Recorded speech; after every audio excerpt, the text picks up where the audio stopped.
Vamos refletir hoje sobre Neemias 6,16. Eu gosto muito desse livro, ele é muito importante porque ele vai falar de algo físico, né? E também de algo espiritual. Eu gosto muito do livro, da carta de Neemias, de Esdras, porque eles vão contar da destruição de um país. E vai contar o que os moradores fizeram para que esse país fosse reconstruído, e não somente que o país fosse reconstruído, para que a comunhão dessas pessoas fossem restabelecidas para com Deus e, consequentemente, o país fosse restaurado. Como assim, Letícia? Sim, o livro de Neemias vai contar que depois do exílio, que todos os judeus foram para a Babilônia, não necessariamente, foram para a Babilônia e depois foram sendo conquistados por outros grandes impérios, né? Os medos, os medo-persas, e assim até chegar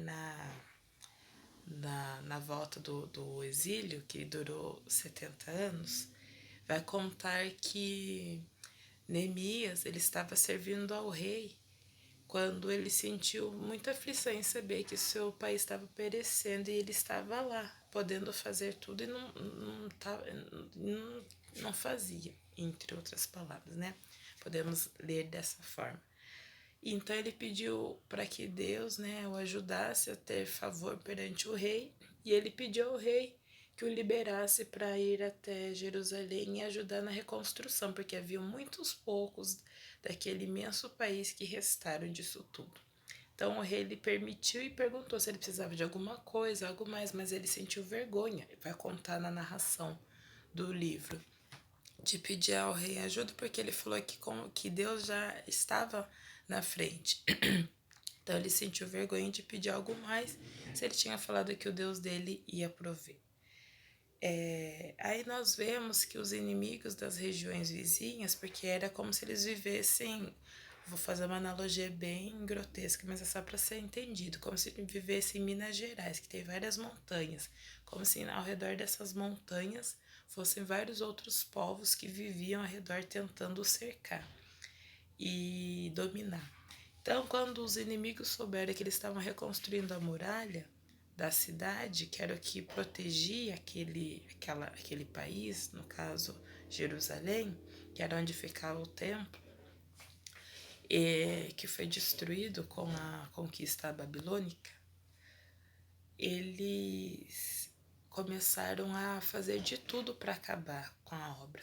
Eles começaram a fazer de tudo para impedir, inventaram mentiras para os líderes, né, no caso de Neemias, de Esdras, começaram a inventar mentiras, como eles tinham se relacionado com esses povos inimigos. Eles tinham alianças, né, familiares de sangue, né, porque tinha se misturado com mulheres desses outros povos.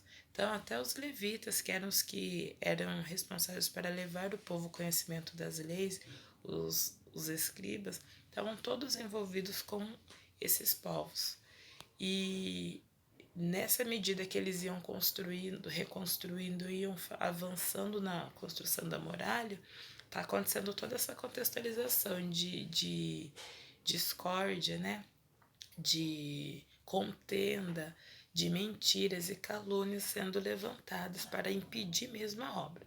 Porém, o que Deus começa, ele vai até o fim. Aonde ele pôs a mão, o inimigo pode se levantar, mas a vitória é do Senhor, pelo nome dele.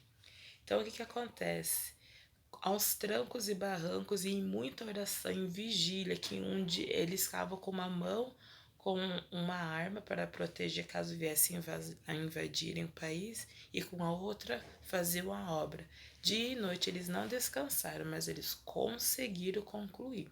Então, o que a gente lê do versículo 16 de Neemias 6? O que aconteceu após eles terminarem a reconstrução. Que Neemias vai falar assim, a reconstrução das muralhas. Ele fala assim: então os nossos inimigos das nações vizinhas souberam disso e ficaram desmoralizados.